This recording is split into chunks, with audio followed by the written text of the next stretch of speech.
Cette semaine à l'émission, l'équipe d'Action Magazine vous présente TEDx Sainte-Marie Salon, Osez voir autrement de nouvelles technologies, Mal de gorge avec Isabelle Leclerc, Les Poux avec Anne-Marie Leclerc-Bilodeau, Arbre magique avec le club Kiwanis, l'activité de financement Calendrier les femmes de nos vies. Bienvenue à Action Magazine.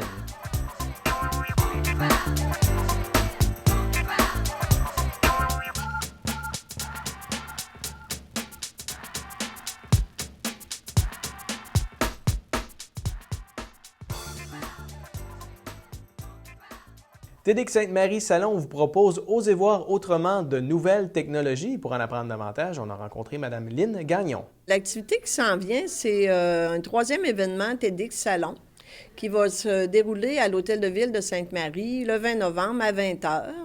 Alors, c'est toujours sur la même formule. On a deux conférences. La première avec Mathieu Perrault, qui est développeur chez Google.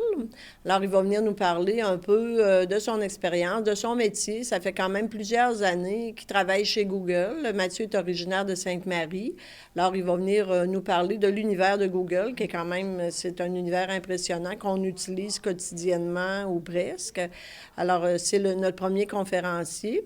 L'autre, c'est Cynthia Savard, qui est chef expérience utilisateur chez Shopify.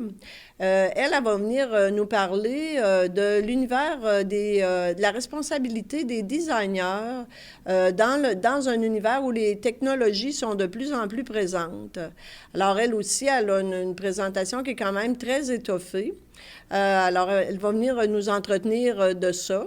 Alors, c'est toujours sur la même formule. On a les deux conférences. Après chaque conférence, le public est appelé à poser ses questions, à intervenir auprès des conférenciers. Alors, c'est une formule qui est quand même intimiste, où le public est limité. C'est limité à 50 places. Alors, c'est ici, à l'Hôtel de Ville de Sainte-Marie. Oser parler autrement des nouvelles technologies. Alors, on sait que c'est un thème qui est très, très présent dans notre quotidien. Alors, les communications, les technologies, tout rôde autour de ça. Notre univers est basé maintenant sur les nouvelles technologies. Ça prend beaucoup de place dans nos vies. Alors, on a choisi des conférenciers qui étaient des spécialistes pour venir nous en parler. Alors, c'est vraiment grand public. Je pense des gens de tous les âges peuvent être interpellés par cette thématique-là.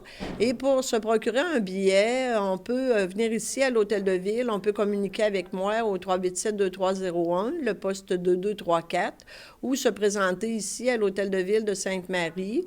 Le billet coûte 10 $ seulement et ça inclut les deux conférences et un bon verre de vin.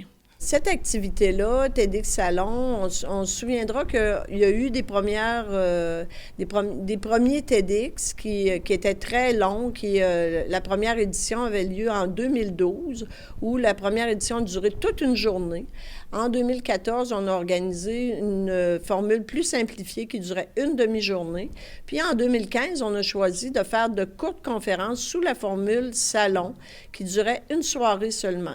Donc, on a eu une première édition en mars, Oser parler autrement de musique, à l'École de musique Symphonia. En septembre, on a eu Oser parler autrement de l'humanitaire, ici, à la salle du Conseil.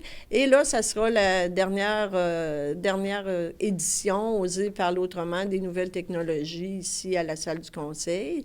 Fait qu'on verra en 2016, on commence déjà à réfléchir avec le comité, parce qu'on sait que tout ça s'inscrit dans l'entente de développement culturel qu'on a à la Ville et le ministère de la Culture et des Communications. Puis on a un partenaire, le Centre Hi-Fi, qui nous supporte pour les technologies et tout. Donc, il y a un comité qui gravite autour de ça. On a des gens impliqués là, qui travaillent à l'organisation de ça et le comité culturel de la Ville, bien sûr, qui est derrière tout ça. On peut s'attendre à une conférence d'une durée d'environ 20 minutes. Et après ça, une période de questions, d'interaction avec les autres participants. On prend une pause après. Ça, c'est important aussi pour justement échanger avec les autres participants. On revient pour la deuxième conférence. Donc, c'est une soirée qui n'est pas très longue non plus, mais qui permet de belles rencontres, des beaux échanges. Puis, c'est ça, c'est finalement une soirée qui est en toute simplicité. Fait qu'on voulait éviter les flaflas, on voulait éviter que ça soit compliqué. On rend ça simple. C'est ici à la salle du conseil, donc c'est très accessible. Mais par contre, ça nous permet d'avoir des conférenciers qui sont assez exceptionnels, qu'on est très chanceux d'avoir ici à Sainte-Marie. Cette chronique est une présentation de Ville-Sainte-Marie pour la vie.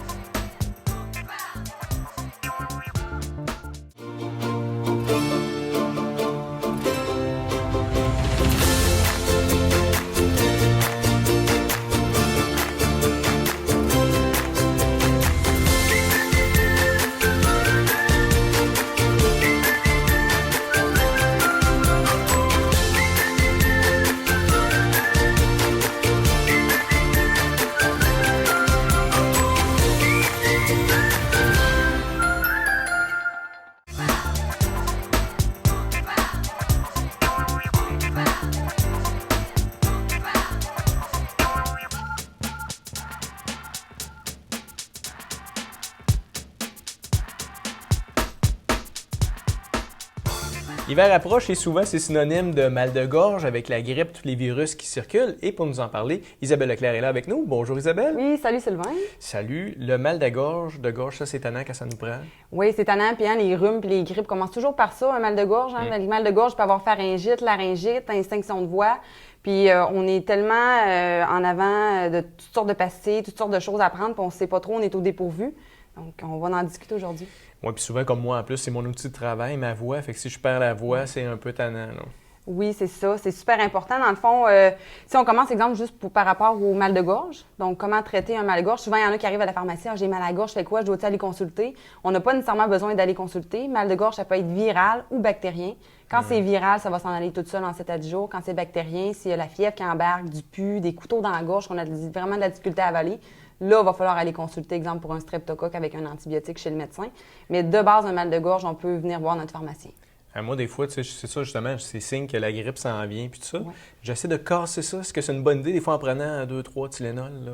C'est une bonne chose? Oui, on peut utiliser des casse-grippe, on peut utiliser Tylenol. Je te dirais qu'au niveau du mal de gorge, il y a une inflammation au niveau de la gorge, donc ça va nécessiter des anti-inflammatoires. Quand on pense à anti-inflammatoires, on pense à Advil, ibuprofène, qui va traiter l'inflammation et la douleur, donc qui est supérieur au Tylenol. Il faut juste faire attention parce qu'il y a des contre-indications ou des mesures d'usage là, pour l'utilisation du Advil. Mais sinon, c'est vraiment Advil qui est vraiment le meilleur choix pour les maux de gorge. OK. Ensuite vient la congestion nasale, puis l'écoulement, puis tout ça. Qu'est-ce que tu suggères? Pour ça, on pourra en reparler dans une autre chronique. Okay. Mais si on se concentre juste au niveau du mal de gorge, exemple que tu prendrais des Advil, ça ne soulage pas suffisamment. Tu vas probablement te retourner vers les fameuses pastilles. Okay. Et on est devant un étalage très varié. On ne sait pas trop quoi prendre, quoi trop utiliser. J'en ai emmené quelques sortes, là, mais il y en a tellement que j'ai pas tout amené. Qu'est-ce qu'il faut retenir dans le fond? Exemple, Cepacol, c'est comme un choix très préféré là, des gens. Il y a les originales et les extra fortes. Okay. Quand on va vers les extra fortes, il y a quelque chose qui va geler la gorge. Donc, dans un cas qu'on a de la difficulté à avaler, qu'on sent des couteaux dans notre gorge, on va y aller avec quelque chose qui gèle. Donc, on ira avec les extra fortes. Par contre, si on veut juste que ce soit un genre de petit bonbon qui va aider à saliver, hydrater la gorge, on peut y aller avec les ordinaires ou on peut aller avec toutes sortes qui contiennent juste un petit peu de menthol pour donner un effet de fraîcheur sans quelque chose qui va geler la gorge. Ça arrive souvent que c'est au coucher, quand on fait dodo, dans le fond, que ça nous pogne, le mal de gorge ou l'envie de tousser. Qu'est-ce que tu suggères dans ce cas-là, quand on est couché? Qu'est-ce qu'on doit prendre? Bien, quand on est couché, ça serait du Advil avant de se coucher. C'est sûr que de sucer une pastille durant qu'on dort... Oui, c'est ça, de l'avaler. C'est ma crainte, là, un peu. C'est ça. Moi, je recommande jamais des pastilles durant la nuit. Dans ce cas-là, je me retournerais peut-être vers les sprays. Okay. Il existe ça. Dans le fond, Chloraseptique ou Cepacol ont sorti des sprays. Moi, j'aime moins. Ça va comme geler la gorge sur le coup, mais ça ne va pas amener l'effet d'hydratation de la gorge, l'effet de salivation. Donc, ce spray-là, je le recommande plus ou moins. Par contre, on a d'autres sprays qui existent, comme Rumex, là, qui va sortir prochainement, qui est une primeur, une nouveauté, qui est à base de produits naturels, incluant de la sauge, du propolis, des antibiotiques naturels qui vont aider comme effet anti-inflammatoire, antibactérien. Donc, c'est un spray qu'on spraye dans la gorge 3 à 6 fois par jour. OK. Donc, ça va traiter, ça va diminuer l'inflammation, la douleur, ça va tuer les bactéries si jamais il y en a. OK. Veux-tu tester? Oui. C'est à quelle saveur? Miel et guimauve. Miel et guimauve. Miel et guimauve, c'est quand Par même un drôle de contre, mélange. tu vas peut-être avoir besoin d'un paquet de gomme après l'avoir essayé. Je te laisse OK. tenter l'expérience. Faut que je le brasse? Donc, dans le fin fond de la gorge, on le brasse, on l'envoie dans le fin fond de la gorge. On peut faire 3 sprays. Tu peux en faire juste un. Plus un Pas pour trop de être gâter, c'est ça. Ah, je l'ai comme poussé un peu à côté, là, mais... Donc, ça, c'est une belle alternative si on dort, si on veut pas prendre de pastilles, etc. Ton appréciation? Oui, ben non, ça goûte bon. OK. Ben, Mais c'est pas si guimauve mal, et miel, mais moi, j'ai trouvé que c'était quelque chose. Si on se compare un peu à Boclé, si c'est méchant puis que ça marche, ben allons-y avec ça. Donc, ça va être c'est une nouveauté qui va sortir prochainement qui risque d'être prometteuse. Donc, ça va être à voir. Plusieurs me parlent de sirop aussi.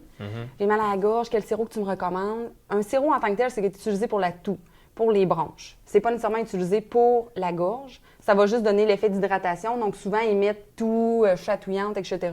Ça va pas nécessairement jouer au niveau du mal de gorge. Donc, on reste vraiment avec nos Advil, nos pastilles, puis c'est le meilleur choix. Je parlais tantôt, en début d'entrevue, comme quoi ma voix, c'est un outil de travail. J'ai des amis qui sont animateurs de radio, puis quand ils perdent la voix, c'est catastrophique. Fait qu'un des remèdes miracles, c'était le suppositoire. Il paraît que ça marche. Malheureusement, c'est le suppositoire. C'est pas la méthode préférée des gens, mais c'est hyper efficace. Dans le petit paquet, dans le fond, il y a 2 suppositoires. On en mettrait, exemple, un tout de suite, un autre ce soir, puis on aurait un super résultat. La voix reviendrait presque immédiatement. Ah oui, ça marche pour vrai, là. Oui, oui. Ça marche vraiment pour vrai, qu'on peut combiner avec des pastilles. Puis c'est sûr, c'est de garder la gorge au chaud, pas trop parler, hydrater comme il faut. Le miel peut donner une chance aussi, mais les suppositoires, c'est vraiment le meilleur choix. Parfait. Bon, on prend bien note de tout ça. Puis si on veut avoir plus d'informations, on va chez Uniprix. Exactement. Merci. Merci Isabelle.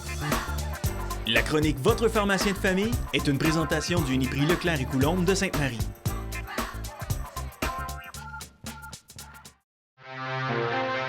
Souper bénéfice Elliott Grondin Snowboard Cross. Samedi le 21 novembre à 18h au Mont Orignal, Lac-Etchemin. Point de vente, Profil Action Santé Sainte-Marie, Atlantis Saint-Joseph, Mont Orignal, Lac-Etchemin. Prix de présence, pour information, Mélanie Turcotte au 418-387-4650. Merci de nous encourager. Gens d'affaires, faites appel à notre savoir-faire pour publiciser votre commerce, vos services, produits, activités, idées cadeaux, vœux au canal annonce Action. Si désiré, diffusion avec narration à la télévision locale, parce qu'être vu, ça rapporte. Spécial vœux jusqu'au 2 décembre. Réservez maintenant 1-866-552-9466, poste 2257.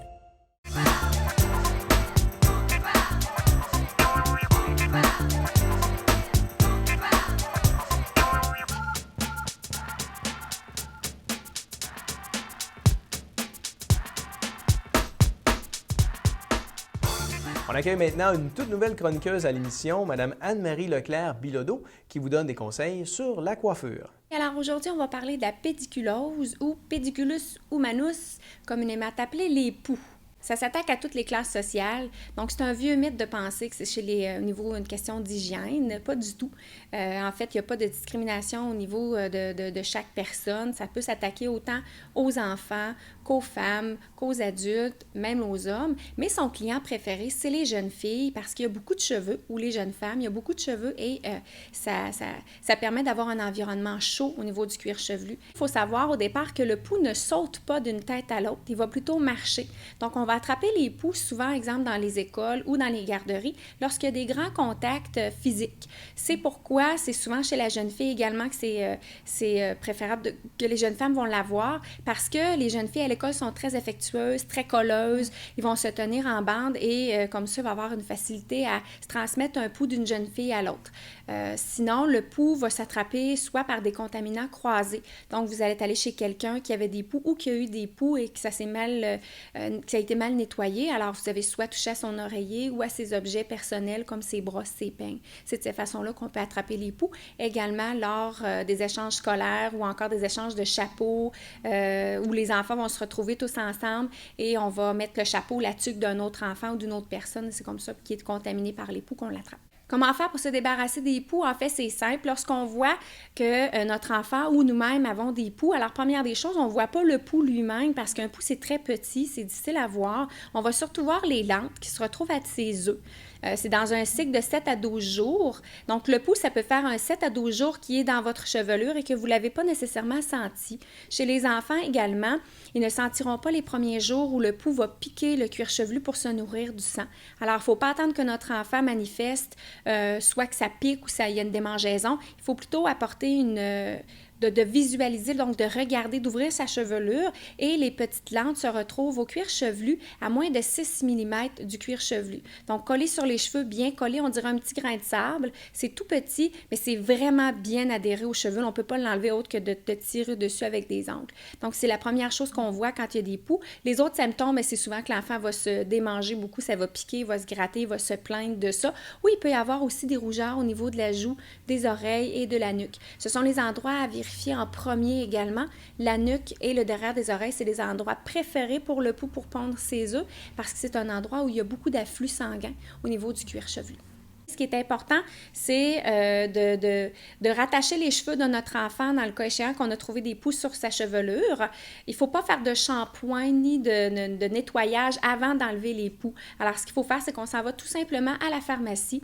On le mentionne aux pharmaciens. Moi, je vous suggère fortement de passer par le pharmacien plutôt que d'aller dans la vente libre au niveau des rayons de la pharmacie, mais d'en aviser le pharmacien, surtout si c'est un enfant, parce qu'il va le noter dans son dossier et par la même occasion, si jamais il y a une récidive et que le traitement n'a pas fonctionné ou n'a pas été bien fait et que l'enfant se retrouve encore avec des poux, à ce moment-là, il y a une note dans son dossier et le pharmacien est en mesure de guider correctement le client pour lui administrer un autre traitement à ce moment-là plutôt que de redonner le même. Également, il peut vous répondre à des questions ou encore à une demande au niveau de la régime d'assurance maladie du Québec, donc la RAMQ. Il y a plusieurs produits qui sont couverts, mais il faut passer par le pharmacien.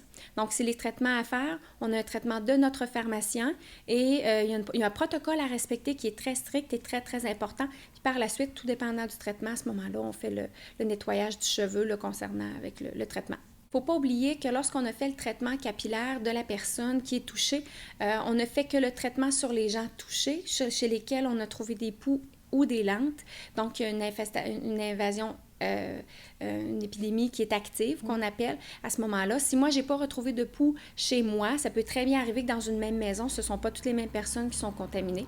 C'est important de ne traiter que les personnes contaminées. Ce n'est pas une méthode de prévention que d'administrer le traitement chez quelqu'un qui n'a pas de poux. Ensuite, on doit nettoyer au niveau de la maison. Ce n'est pas nécessaire de brûler les rideaux là, ou de brûler les tapis. Ce qu'il faut faire, en fait, c'est de bien nettoyer, donc d'enlever la literie chez l'enfant ou chez la personne touchée, d'y aller doucement pour éviter de répandre les poux dans la maison s'ils sont restés sur son matelas. Et à ce moment-là, on lave à l'eau chaude savonneuse, on termine à la sécheuse et il n'y a pas de problème, là, ça a éliminé les poux. Ce n'est pas nécessaire de javeliser nos matériels, nos tissus. Quand on parle de le salon, à ce moment-là, on passe une balayeuse, puis on nettoie partout dans les coins là, de la maison pour s'assurer qu'il n'y ait pas resté de poussière ou que le poux aurait pu se loger. Mais ce n'est pas son endroit préféré. C'est très, très rare qu'on va retrouver un poux qui va errer sur le plancher de notre cuisine. Il va vraiment préférer le cheveu à ce moment-là dans la maison, là, de tout de suite se localiser dans un cuir chevelu plutôt que d'errer. Donc, de bien nettoyer partout dans la maison et surtout les appareils, exemple les brosses, les peignes de la personne qui est touchée également. C'est pas nécessaire de les plonger dans une solution qui est très forte comme un produit abrasif nettoyant qu'on retrouve chez nous.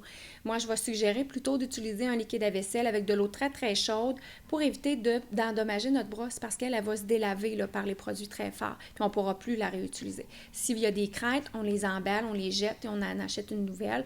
Même chose au niveau des choses qu'on ne peut pas nettoyer comme un tapis ou des gros toutous, des grosses douillettes.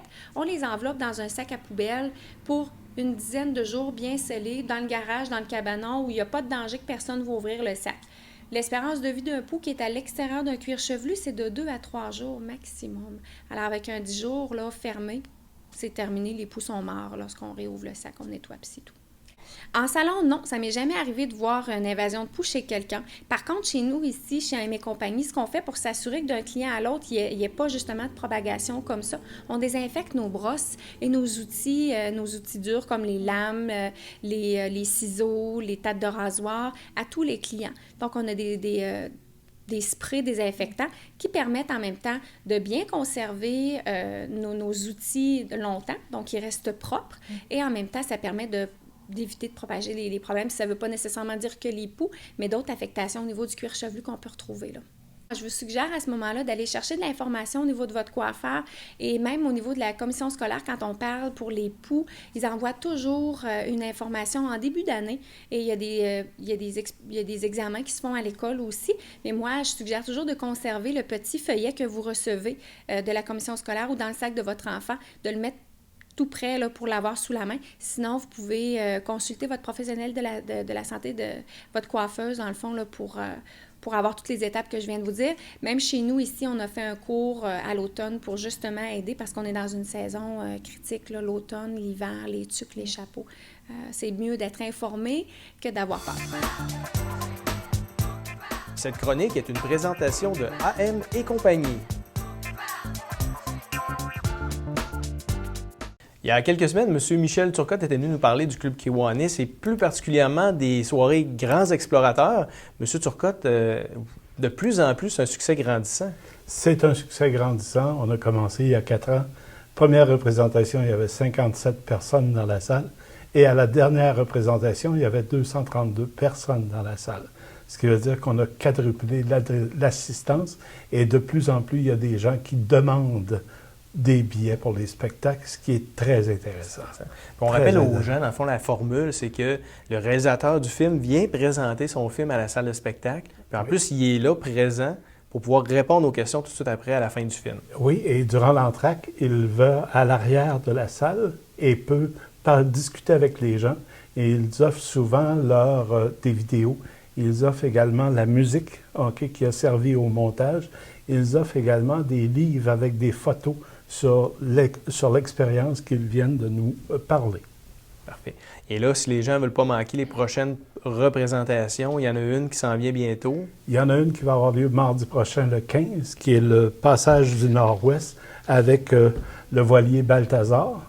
C'est la prochaine qu'on va avoir dans la série des Grands Explorateurs. Puis de quoi ça va parler, dans le fond, le passage du Grand Nord-Ouest? C'est qu'avec un voilier, des gens sont partis en expédition pour traverser l'océan Arctique, donc par le Grand Nord, le Nord-Ouest, c'est-à-dire la région un petit peu en haut de l'Alaska, en montant sur les territoires du Nord-Ouest et en traversant vers le Nunavut, qui est la partie québécoise du nord du Québec. Et pour ceux, dans le fond, parce que l'émission va peut-être être diffusée après le 17 novembre, ceux qui ont manqué la représentation du 17, il va en rester une. Il va en rester une au début d'avril qui va être Venise. Et vous pouvez, je dis toujours aux gens, si vous cherchez un cadeau de Noël à offrir à des personnes que vous avez toujours la même réponse, qu'est-ce qu'on pourrait leur offrir pour Noël? On ne le sait pas. Ou ils n'ont pas besoin de rien. Ou ils n'ont pas besoin de rien. Offrez-leur Venise avec les Grands Explorateurs. Vous allez faire d'une pierre deux coups. Vous allez envoyer des gens pour une très belle soirée et vous allez permettre au Club Kiwanis de ramasser des fonds pour les redistribuer dans la population aux enfants défavorisés. Monsieur Turcotte, vous parlez de Noël. Oui. Il y a une activité que vous tenez à chaque année qui est l'arbre de Noël. Ça s'en vient. C'est l'arbre magique. L'arbre magique, pardon. Ça va avoir lieu à partir de jeudi, le 3 décembre, pour 4 jours. Ça se tient aux Galeries de la Chaudière. Depuis l'année dernière, on a des gens qui sont embarqués avec nous autres, avec le Club Kiwanis, pour ramasser des sous et des cadeaux. Le magasin Heart offre aux gens qui vont magasiner chez eux d'acheter un cadeau, de le mettre dans un panier. Il y a également le groupe Jean Coutu qui est embarqué avec nous autres l'an dernier. Et nous, les membres du Club Kiwanis, on va être là à partir du jeudi matin, aller jusqu'au dimanche après-midi et on va ramasser des dons. Et les gens se présentent, ils donnent un montant d'argent, peu importe le montant, on accepte même des 25 sous. Ils remplissent un petit carton, on l'accroche dans l'arbre de Noël, dans les arbres qu'il y a, tout près de l'endroit où le Père Noël est assis, où il reçoit les enfants. Et on fait un tirage le dimanche après-midi. C'est des cadeaux qui nous sont donnés par des entreprises et on va faire des tirages Et on va faire également des tirages des billets des grands explorateurs. OK. Puis l'argent qui a été recueilli pendant cette activité-là, ça va être redonné à qui? Ça nous sert à acheter des cadeaux de Noël. OK. Le Club Kiwanis donne, bon an, mal an, entre 350 et 450 cadeaux de Noël. Ici, à Sainte-Marie, ce sont les membres du Club Kiwanis qui font la distribution eux-mêmes des cadeaux. Les 16 autres paroisses qu'on dessert, qu'on aide, c'est les services d'entraide de chaque municipalité. Ils placent leurs commandes, c'est-à-dire le nombre de cadeaux qu'ils ont besoin, l'âge des enfants, le sexe des enfants, pour que le cadeau soit bien approprié à la personne qui va le recevoir. Et nous, à ce moment-là, on va aller le porter au service d'entraide de ces 16 municipalités avoisinantes-là. Bon an, mal an, c'est entre 380 et 450 cadeaux de Noël qu'on distribue. Wow, c'est une belle cause que vous soutenez. C'est une très belle cause. C'est les enfants défavorisés. Et on recherche également des gens qui veulent s'associer à nous autres. Ce qu'on regarde, comme on dit, on est une gang de cheveux blancs. On regarde pour avoir des jeunes pour prendre la relève, parce que ça prend beaucoup d'énergie et de nouvelles idées. Donc, on recherche des gens. S'il y a des gens qui veulent se joindre au Club Kiwanis, ils sont bienvenus. Ils nous appellent, prennent rendez-vous avec notre président, qui est M. Bruno Vachon, ou un membre Kiwanis. On va les inviter à venir souper avec nous autres pour voir que ça a de l'air. Et à partir de ça, ils pourront se joindre à nous et embarquer dans notre club. Parfait. Bien, merci beaucoup, M. Merci.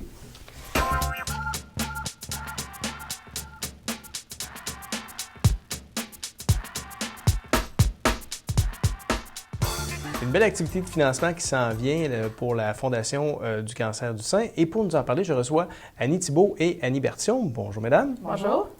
Parlez-nous un peu de cette activité de financement-là que vous organisez pour la Fondation.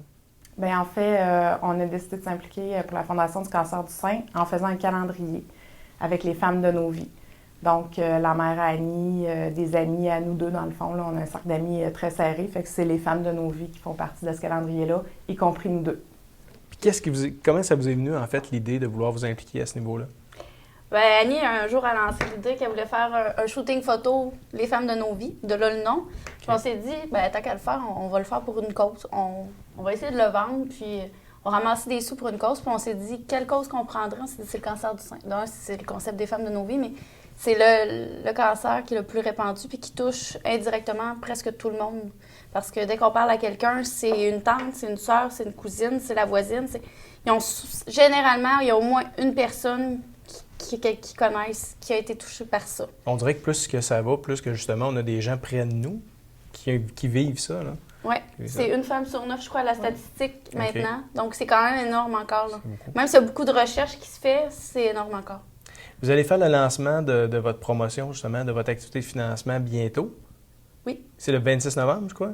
26 novembre à la Cache à Maxime. C'est un fonds de 6 à 8 qu'on fait. Donc, avec présentation de nos commanditaires, c'est sûr. Puis présentation aussi des femmes du calendrier.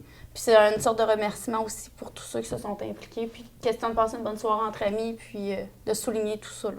Les gens qui veulent participer au lancement, comment ils doivent procéder? En fait, il y a des billets disponibles présentement chez Accent Meubles du Boisé. Puis sinon, vous pouvez vous référer à notre page Facebook parce qu'on ne sait jamais. Puis en ce moment-là, vous allez communiquer avec moi et Annie, puis on va s'arranger pour que vous ayez les billets en main pour le lancement du 26. Parfait. Puis ceux qui veulent se procurer le calendrier, qui ne peuvent pas être là au lancement, comment ils vont pouvoir procéder? Ça va être un peu sous le même principe, c'est-à-dire page Facebook. Puis il va y avoir également des points de vente à Sainte-Marie qui vont être déterminés, qu'on va pouvoir mettre sur la page en temps et lieu, parce qu'on va approcher un petit peu tous les partenaires de Sainte-Marie, des dépanneurs, des pharmacies. Accent Meubles du Boisé reste un grand partenaire aussi qui va continuer à faire la vente aussi, puis à distribuer. Vous parlez de partenaires, vous avez eu beaucoup de donateurs, dans le fond, pour vous donner un coup de main. Pouvez-vous nous en nommer quelques-uns? Bien, en fait, on dit nos gros commanditaires, mais c'est nos partenaires or, en fait.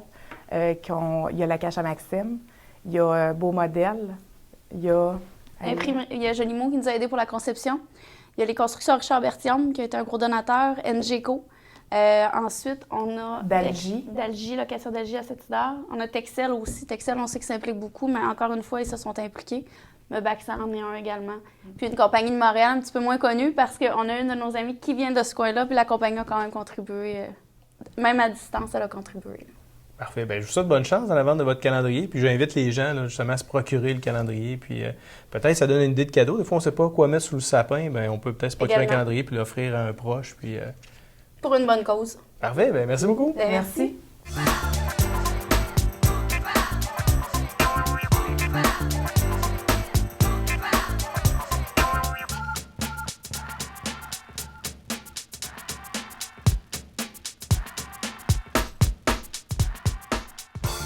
L'équipe d'Action Magazine vous invite à aller cliquer « J'aime » sur sa page Facebook et faites-le rapidement parce qu'il vous reste seulement quelques semaines pour participer et qui sait, vous pourriez peut-être remporter le fameux prix de 3 mois de service télé local Câble Action. Voilà, c'est ce qui complète Action Magazine de cette semaine. J'espère que vous avez apprécié. Je m'appelle Sylvain Goulet, je vous donne rendez-vous la semaine prochaine pour une autre émission.